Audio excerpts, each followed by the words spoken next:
Welcome to learn IQ. West Bengal গভর্নমেন্টের মাদ্রাসা education board থেকে আজকে একটি গুরুত্বপূর্ণ আপডেট নিয়ে এসেছি।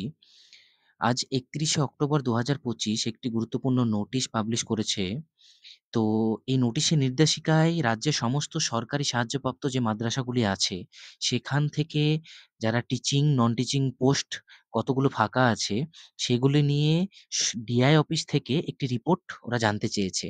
তো প্রতিটি জেলা সংখ্যালঘু বিষয়ক আধিকারিককে নির্দেশ দেওয়া হয়েছে যেন জেলার অন্তর্গত সকল মাদ্রাসা নির্দিষ্ট এমএক্স এক্সেল ফরম্যাটে তথ্যগুলি পরিপূর্ণ করে জমা দেয় এবং এই তথ্যগুলি অবশ্যই প্রতিষ্ঠান প্রধান ও সেক্রেটারি প্রশাসকের স্বাক্ষর ও সিলসহ পিডিএফ ফরম্যাটে জমা দিতে হবে এবং এক্সেল ফাইলের সফট কপিও দিতে হবে এবং এই সমস্ত তথ্যগুলো ১৪ই নভেম্বর ২০২৫ এর মধ্যে জেলা দপ্তরে পাঠাতে হবে এবং এটা খুব গুরুত্বপূর্ণ আপডেট।